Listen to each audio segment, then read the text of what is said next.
جتنی تکلیف ہوتی ہے، اب آدمی سوچے گا میرے گناہ تو ہے نہیں، کوئی نیک آدمی اتنا ہو سکتا ہے جو خیالی نیک ہو، بولے گا میں نے گناہ کسی کا دل دکھایا نہیں میں نے۔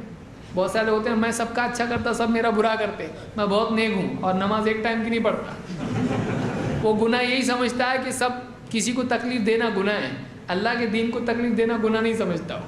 ایسے بھی لوگ ہوتے ہیں، اس کو نہیں معلوم ہوتا ہے گناہ کس کو کہتے ہیں۔ تو اگر کوئی آدمی ایسا ہے، یہ سوچیے کہ صرف یہ نہیں کہ گناہ معاف ہوتے ہیں، بلکہ اللہ تعالیٰ مصیبتوں میں اجر بھی دیتا ہے۔ ایسا نہیں کسی کو دنیا میں اللہ نے تکلیف میں ڈالا، آدمی دوسروں کو دیکھے وہ بھی نماز پڑھتے میں بھی، لیکن وہ آدمی اتنا خوش ہے، اس کے پاس راحت ہے، میرے پاس مصیبت ہے تو میں مصیبت میں اور وہ خوشی میں ہے کہ ہم بھی عبادت کر رہے وہ بھی عبادت کر رہے، کیا فائدہ، مجھ کو کیوں مصیبت میں ڈالا ہے۔ یاد رکھیے اللہ نے اگر آپ کو مصیبت میں ڈالا ہے تو آپ کی اس مصیبت میں اگر آپ ٹھیک ٹھاک چلتے، صحیح ڈھنگ سے وہ کرتے ہو جو اللہ نے آپ سے چاہا ہے، تو اللہ جو آپ کو دے گا اس کو نہیں دے گا۔ اس مصیبت میں جو سٹرگل آپ نے زندگی میں کی ہے، جو تکلیف بیماری آپ اٹھا رہے ہو، ایک آدمی صحت مند ہے نماز پڑھ رہا ہے، آپ بیمار ہو اور بیمار ہونے کے باوجود بھی آپ نماز پڑھ رہے ہو، صحت مند کو جو ثواب مل رہا ہے اور آپ کو مل رہا ہے، دونوں میں زمین آسمان کا فرق رہے گا۔ جو آدمی مصیبت میں ہے، بیمار ہے، اور وہ آدمی دین پر چل رہا ہے اور برداشت کر رہا ہے اپنی تکلیف کو، اس آدمی کو جو اجر ملے گا صحت مند کو نہیں ملے گا۔ اللہ کے نبی صلی اللہ علیہ وسلم فرماتے ہیں ان عظم الجزاء مع عظم البلاء، عظیم ترین جزا عظیم ترین بلا کے ساتھ ہوتی ہے۔ جتنی بڑی مصیبت ہوتی ہے اتنا بڑا اجر ہوتا ہے۔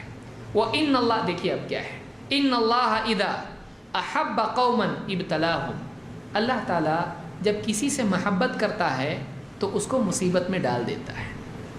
کسی کو مصیبت میں ڈالنا اللہ تعالیٰ کے اس سے محبت کرنے کی علامت ہوتی ہے۔ اللہ تعالیٰ کسی سے اگر محبت کرتا، میرا بندہ، اللہ اس کو ڈال، اس کو تکلیف میں ہے۔ اللہ تعالیٰ جب کسی سے محبت کرتا ہے تو اس کو مصیبت میں ڈال دیتا ہے، ابتلاہم، اس کو آزمائش میں مبتلا کر دیتا ہے۔ فَمَن رَضِيَ فَلَهُ الرِّضَا وَمَن سَخِطَ فَلَهُ السُّخْط، پھر مصیبت میں پڑنے کے بعد اللہ نے تو محبت کی، اس سے محبت کر کے اس کو پیار سے مصیبت میں ڈال دیا، مصیبت میں ڈالا، اس کو یہاں مصیبت میں ڈالو یہ اللہ کا بنا رہے اور یہاں کی مصیبت سے اس کی آخرت کی مصیبت کو ٹال دو، نہیں چاہیے، ٹھیک ہے یہاں آرام سے رہ، وہاں پٹائی تیری ہوگی۔ تو آپ فرماتے ہیں کہ جب اللہ کسی سے محبت کرتا ہے تو یہاں اس کی پٹائی کر دیتا ہے، یہاں اس کو مصیبت میں ڈال دیتا ہے۔ اور کبھی کسی اچھے انسان کو، جیسے آپ نے سنا، اس کو بھی یہاں پہ مصیبت میں ڈالتا ہے، کیوں؟ اس کو اتنا مرتبہ اس میں مصیبت نہیں آئے گی تو اس کے درجات کیسے بڑھیں گے، کیونکہ یہ پکا ہے، یہ اچھے حالات میں بھی عمل کرے گا، مصیبت میں بھی عمل کرے گا۔ اچھے حالات میں عمل کر کے اتنا اجر نہیں مل سکتا ہے، اس کو اور مرتبہ دینا ہے کیونکہ یہ اچھا ہے، اس کو اونچی جنت دینا ہے۔ اس کو مصیبت میں ڈالو، یہ مصیبت کا بھی اجر لے گا اور عمل کا بھی اجر لے گا، اور اوپر بھیجنا ہے اس کو 99 100 درجے جنت کے 100 درجے ہیں۔ اب راحت میں عمل کر کے اس کو 35% پہ آئے گا، لیکن مصیبت میں جب عمل کرے گا ایک دم کہاں جائے گا، 90% والے میں جائے گا، فردوس بھی مل سکتی ہے اس کو۔